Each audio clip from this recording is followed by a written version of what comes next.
This is Dr. Rob Harder with the Nonprofit Leadership Podcast, Making Your World Better. What does it take to be an effective nonprofit leader today? What are the biggest challenges? What are the biggest obstacles? How should nonprofits fundraise in an economy that is constantly changing? All of these reasons combined led me to start this show. And it's my hope that through this series, people can learn not only what it takes to be an effective nonprofit organization, but to hear from effective leaders who are successfully making a positive impact in their communities. We hope you enjoy the show, as together we hear how they are making their world better. Welcome to the Nonprofit Leadership Podcast. So glad you're here today. Thanks for tuning in. You know, this is a conversation I'm having today that is really interesting in that, I don't know about you, but if you are a leader of an organization and you have multiple generations in that organization on your team, that can be difficult, right? Because oftentimes, not only can there be cultural gaps between different staff members, but there can be generational gaps. And so imagine having people on your team that span 5 generations. Well, that is the reality for my guest today. He is leading an organization that spans across 5 generations. His name's David Robbins. He is the president of CRU, C-R-U. It's an international faith-based organization that has staff all over the world. And so we're going to talk all about leadership, what he's learning about leading such a large organization, some of the things that he's been surprised by, but we'll really hone in on how in the world do you lead an organization that has people that represent 5 different generations all on the same team. So it's a fascinating conversation. Always love having you tuning in with us. Thanks for being here. Now on to the show.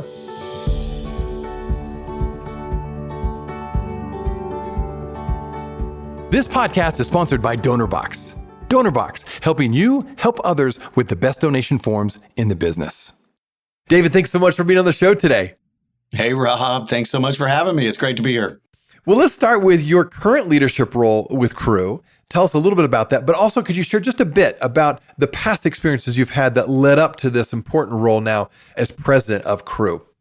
My current role is the president of Campers Crusade for Christ International, which is known in the U.S. as CRU. And so it's a ministry nonprofit to, really in about 192 nations. And it's phenomenal. I get to see the leaders and the other nonprofit leaders I get to rub shoulders with as I travel internationally and see the amazing work our local leadership in nations around the world are doing. But when it comes to my own personal leadership journey and stops along the way, we've actually had lots of stops from Pisa, Italy to Atlanta, Georgia, New York City, Little Rock, Arkansas, which was the role I had right before I came to this role. I was the president of Family Life, which is a nonprofit to marriages and families. But in that space, the 2 or 3 things come to my mind when I think, okay, where do I find myself now?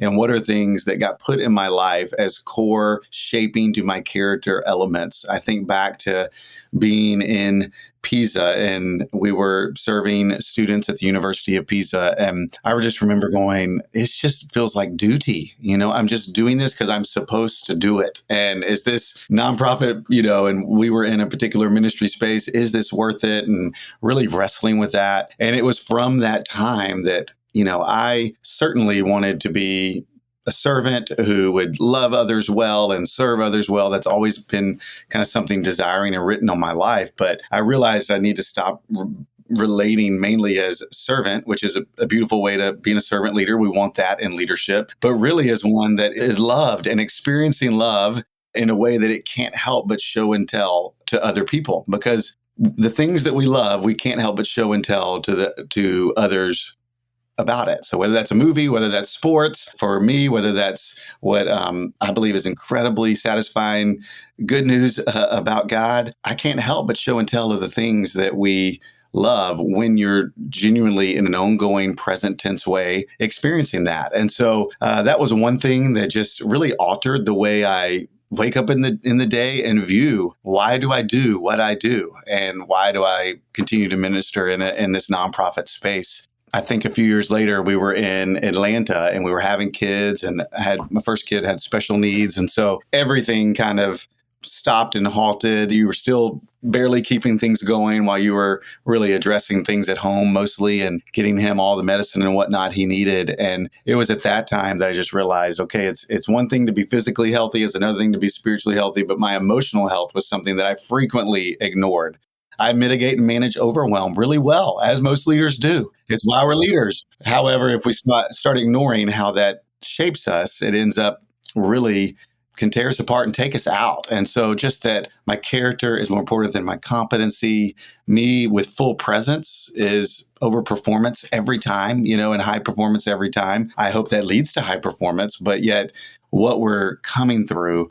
So those are a few lessons along the way. I think also one more, just in New York City, we were working with recent graduates and helping them thrive. So many people move to major cities after they graduate college, and it's so transient, and so many people face so many challenges. So we were really working with that group and audience. And I just was chuckling, like, we have nothing to offer these people. We're new to the city ourselves.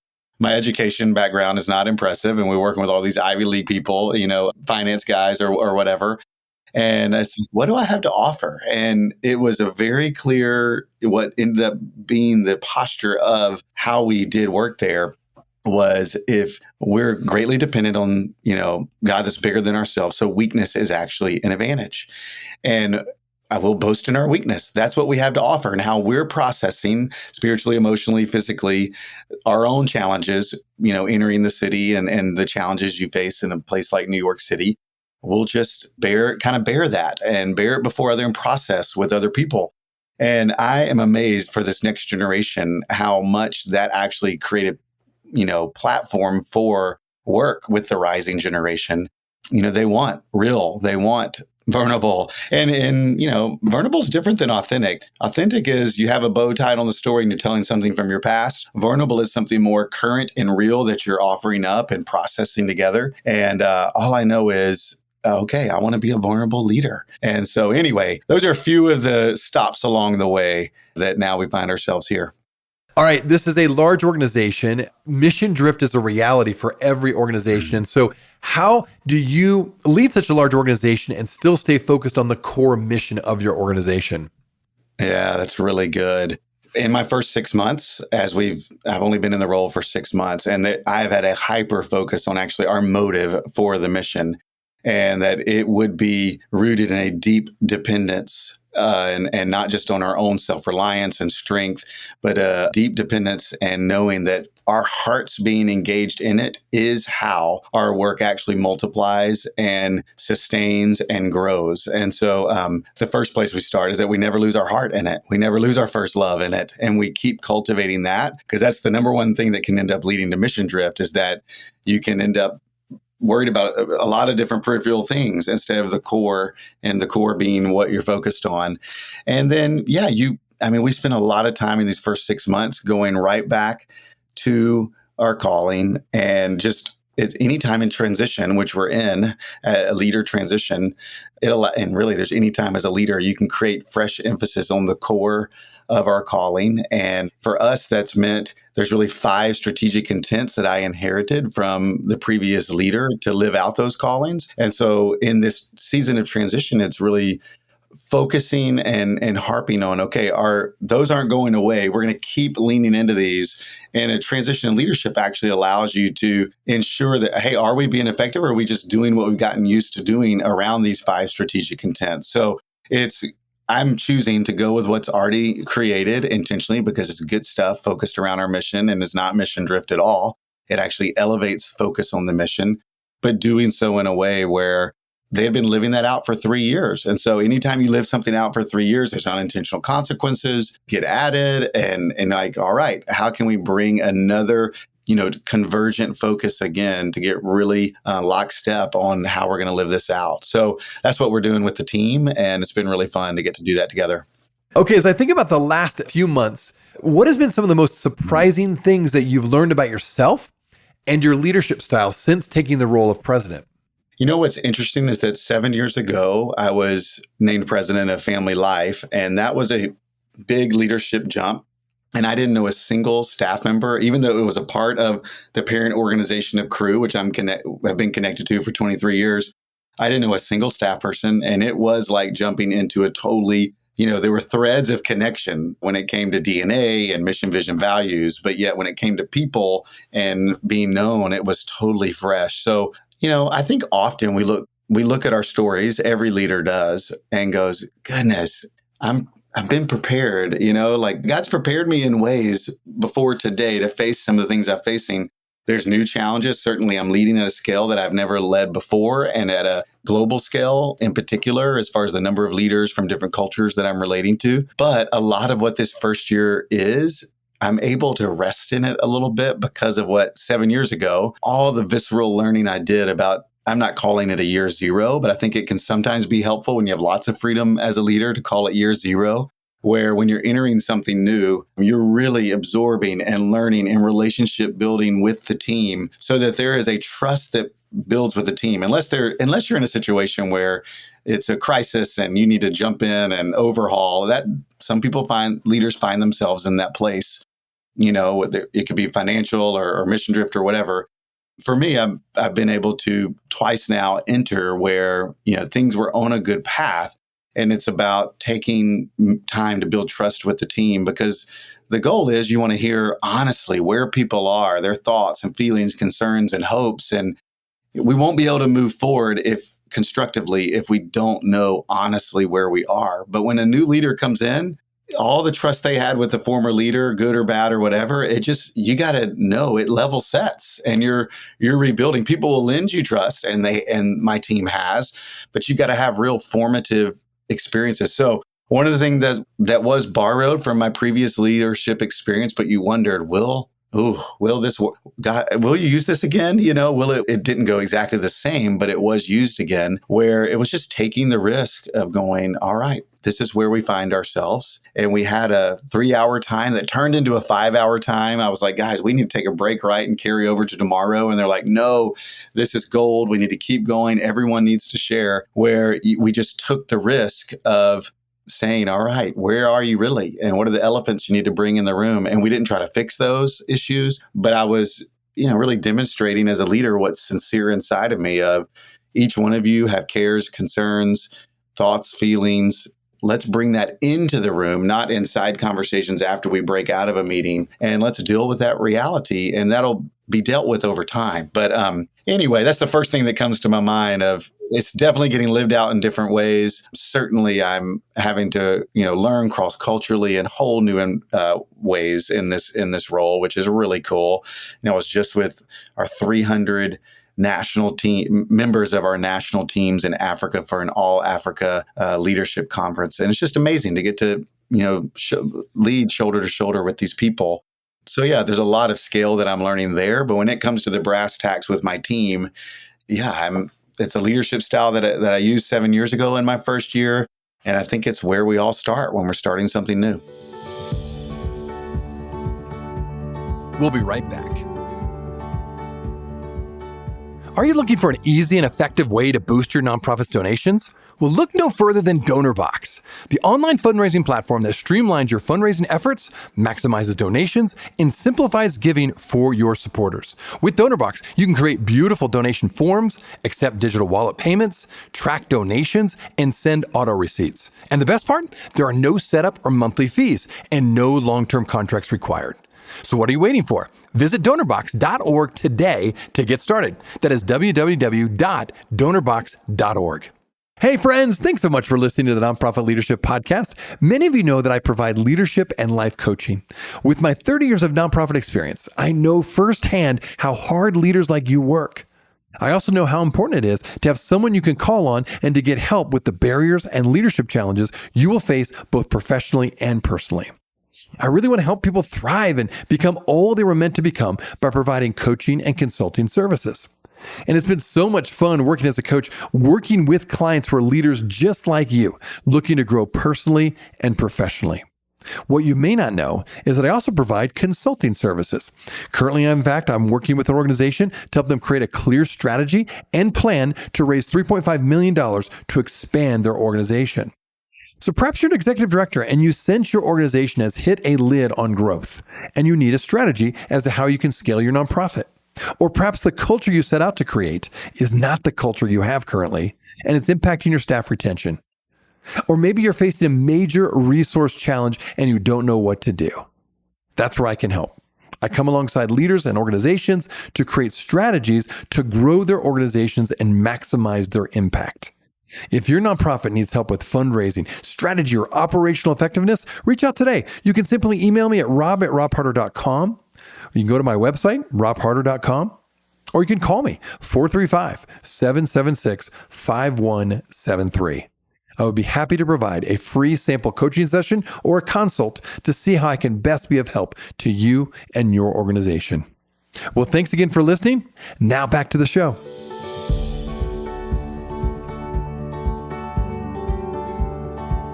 Well, this is a nonprofit leadership podcast, as you know, and so we're talking all about specifically leadership within the nonprofit sector. I'm curious for you, what initially inspired you to get involved with the nonprofit world and specifically with Crew? And then what keeps you inspired now, years later? Yeah, that's fun to reflect on there for any of us as leaders, that's to go back to the origins. For me, it was a student volunteer that poured his life into me. He had got involved with Crew as an organization. I had joined kind of the subset of campus, kind of an organization that we were a part of together. He was 2 years older than me, and he walked beside me and mentored me and apprenticed me in some ways of how to live a holistic life spiritually, emotionally. And I'm so grateful for this volunteer that now is a furniture salesman, and he changed the trajectory of my life. And so from that point, I wanted to do the same. I wanted to multiply my life into other people's lives. And man, I think back to those origin times of he kind of had he called it a ceremony, but it was a little time where he was passing the torch to us and the baton, to us going, okay, you take it and keep going. And he had really done an amazing job multiplying himself as a leader. There, he was talking to 4 of us, and now there was a little team of us trusting God together for what we wanted to see for the common good in our area of campus, which was really incredible. So I look back to teaming together, the influence of a volunteer in my own life, and I wanted to multiply that and fan that into flame as much as possible, as many people as possible out there seeking the good of others in this world. And so, what keeps me in it is that, like the idea of God invites every single one of us to be a part of growing what he's doing on this earth, and ordinary people doing the extraordinary thing of trusting God to use them and getting to be a part of that and encouraging them, whatever form that takes, for them to be sent out to change their corner of the world in the ways that the Lord puts on their heart. That's what motivates me personally, because transform people, and people that experience reconciliation become ambassadors of reconciliation. And it's fun to get to work in that space and to invite others into it. So as I said at the very beginning of this podcast, Crew currently has 5 different generations represented on your staff. That's amazing. That's such a wide spectrum of different perspectives and different generations being represented. How do you navigate generational diversity on your team? Yeah, I mean, we're all living it, and certainly some lessons learned. We're 75 almost year organization, 16,000 staff worldwide. So there's a lot of dynamics there, and it's a beautiful thing to experience that unity in our diversity generationally and what we can learn from each other. When I was in New York, we were working with, at the time, was the millennial generation entering the workforce. So that dates me a little bit of when that was happening. But that's what we were doing there. And so I really dug into it of how do we, millennials were just getting bashed. And, it's like, no, these are amazing people. We need to lift their eyes to what could be for them. And there was a professor, Elizabeth Spinotto, and she had a quote. She said, every generation takes for granted the good that was done before them, reacts against the bad that was done to them, and responds to the historical situation in which they live. And so that quote, and we would be in a lot of multi-generational contexts, and I would often have a discussion around that quote. And every generation, we would divide them up according to generations, boomers, Gen X, millennials, Gen Z. We had some, silents or greatest generations in there also, and asked them to map out what they thought, come up with themes that their generation took for granted what was good before them, reacted to what was bad that was done to them, and responded uniquely to some historical situations that they lived in. And it was amazing to see how when people would come back together and have conversations, you watched just this compassion grow for one another of like, oh, okay, I see why, you know, somebody is doing the way they're doing that. And it created some great team bonding experiences. And I think often, I think for a generation like me, Gen X, are we willing to give millennials and Gen Z stretch challenges now? I think that's one of the things we need to be called to, because I think as Gen Xers, we're a little bit of a bridge generation. We're a small generation sandwiched between boomers and millennials. And man, we need to raise up this next generation well and really soak in the wealth of wisdom and knowledge from the boomer generation as much as we can. But there was G.T. Smith, there was another quote, when I think back to that New York Times, he wrote a book called Courage and Calling. And this was always a challenge to older generations that I really ask myself now. And he said, those who bemoan the next generation's shortcomings, because now obviously there's all sorts of articles around Gen Z and Gen Alpha. Yeah, those who bemoan the next generation's shortcomings grow more and more bitter, angry, disappointed, and cynical. On the other hand, those who bless not only grow old with grace and joy, they have a disproportionate influence on the generation that follows. And I mean, the challenge is like we can have a disproportionate influence if we believe in this next generation, get in the bunker with them and see what they're facing uniquely. And it's not about mentoring top down, but more shoulder to shoulder, and being in it with them and really calling them up and being there when they fail. You know, we need to give some people some stretch challenges. And I'm one last note. I'm just so encouraged by Gen Z's interest, and in particular spiritual interest for those who are involved in that type of space. There's something going on there, and it's pretty cool that we can be a part of passing the baton to them. Well, Gen Alpha will be joining the workforce in just a few years with new perspectives again, new gifts, new abilities they bring to the table because of their unique generation, right? So what are your tips for anyone looking to intentionally bridge generational gaps when it comes to multi-generational workforce teams that you have been leading? I think there's a lot more of this happening all around us. So what is your recommendation? What's your advice for those who are leading organizations that have that multi-generational representation on their team as well? Well, one philosophical thought, one very practical thought that's almost too funny and silly to share, but worth sharing just because it's applicable.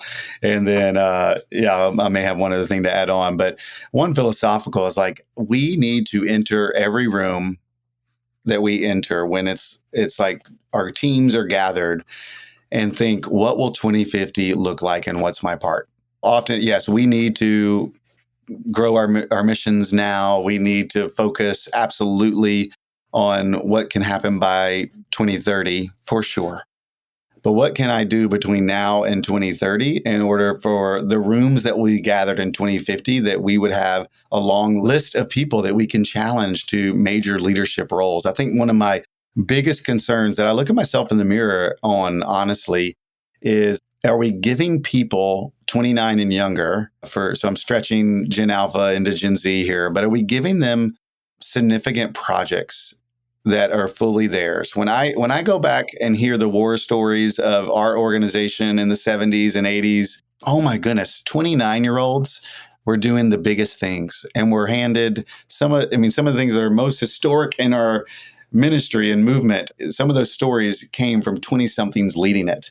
And there 20-somethings are going to be, risk is a big word. Obviously, we want to mitigate unnecessary risk. But when it comes to trusting for big things, some 20-somethings, they have the energy and the ability to go for it. And, you're not giving over the whole organization, but yet when it comes to significant projects, are we stretching and giving people the opportunities they can have? I think that will keep them. I was given some of those opportunities, and here I am still around 25 years later in the same organization.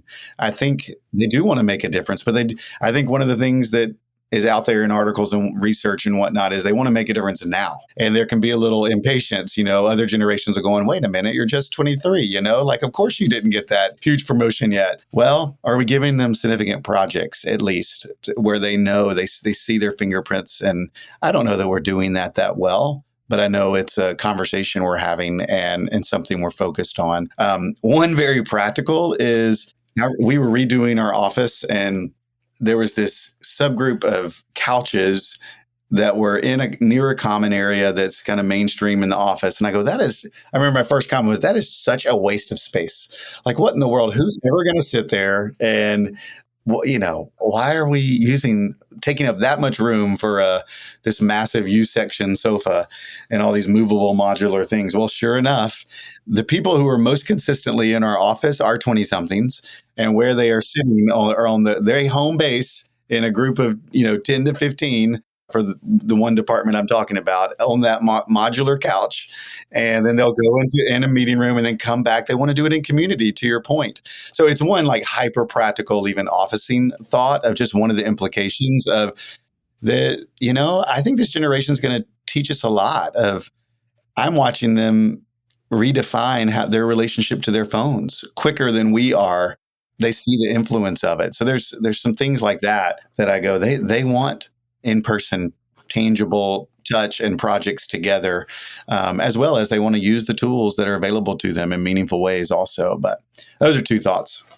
Okay, so you've got a lot on your plate. It's a big job. You have a lot of people that report to you. Mm. How do you avoid burnout? How do you stay personally motivated? And how do you stay inspired and grounded in this leadership role with so many responsibilities pulling at you? Oh, I love this question. This may be the question I would care most about. And because ultimately, 2 or 3 times through my 25 years, I would say, I was on the edge of burnout. I've yet to walk through a burnout experience, yet I've gotten to really muted life and really thin as far as, places. And Pete Scazzaro talks about, you can't go warp speed without warping your soul. And I think for those of us who do, nonprofit, common good work, there is such an altruistic, reason of why we do this, that we do keep going and going. And that's a beautiful thing. And yet it is not worth warping your soul and taking away what will keep you in the game. Going back to even the first thing, it's like, are we experiencing, being lovers who cannot show and tell of help but show and tell of the things that we love? Is that really experienced inside of us? So some things that I've had to realize with some help of executive coaching, that in a good way, and this is what you get rewarded for as a leader, when I get depleted, I carry on. I mitigate and manage overwhelm really well. I stop taking diligent care for my soul that allows me to keep connected and really leading wholeheartedly. And really, I just start depending on this adrenaline that will kick in. And, I got all my whole family of origin stuff of where all this stuff comes from. But the fact is I have to create some rhythms in my life in order to not burn out, because I know my propensity toward it. And so, 2 of the simplest things I've done is, one, I call them circle back mornings, and really zero entry. And then I make sure I circle back. So, like a zero entry pool, like that's a beach entry where there's no steps, but you go in slowly. At least my goal is to have at least 2 mornings a week that between, starting and 10:30, 11, it's more of a zero entry into the day. And then what I aim to have is circle backs on, what am I experiencing? What am I going through? Because I just think what leaders mostly do is we stay so focused on the mission, we start ignoring ourselves. And then that will lead to burnout if that sustains. And so that whole just circling back to, what am I experiencing? What's going on in my heart, thoughts, mind, soul? And okay, what am I going to do about it? It allows you to be able to name something and share it with someone else, which is a lot of power. Like when you know what you're walking through, and you may know, I just got to live this out for 2 more months, but I'm going to name that. And then I'm going to make sure I bring other people into it, because leaders get isolated. I think that's the other thing that makes leaders go into burnout. We self-determine, and it's totally by accident, that we can't bring others into our world anymore because of leadership roles we take on. And it's just not true. Anyway, so zero entry mornings, that's one. And then, for the stage of life we're in with young kids, Meg and I, we do a day date Friday at lunch, and it gets compromised very little. And we'll compromise it if we need to. It's just a fact of, okay, evenings are just hard. We got sports and all the different things. And so, okay, that relationship for me is one of the most important to make sure we stay good in order to you go forward. And, everybody wants me to have that because I'm the only one that can be a husband to my wife. And that will keep me in the game if our marriage is strong. And that, a date in the middle of a work day is not going to be the thing that keeps you strong, but it does allow us time to really connect when things are going fast. And those are two things in my rhythm that are essential. I think, what friends do you have? And do you have a coach in your own life? Also become two. I mean, if I were to go, all right, next 2 points, what's essential for me personally, not going into burnout? Those next two things are essential. Well, David, thanks so much. It's been a fascinating conversation. How can people find out a little bit more about you and your organization? That's great, Rob. Thanks again for having me. The easiest place is just to go to crew.org. There's a lot going on, and that's a place that kind of serves as the central hub for it. Hey, friends. Well, I wanted you to know that this podcast can be found on iTunes, Spotify, Amazon, Google Podcasts, and wherever you listen to other podcasts. I also want to encourage you to like, subscribe, and share this podcast with others. This will actually help us get this great content out to more nonprofit leaders just like you. You can also join the Nonprofit Leadership Podcast community. Find other resources and interviews of past guests all on my website, nonprofitleadershippodcast.org. Well, thanks again for listening. And until next time, keep making your world better.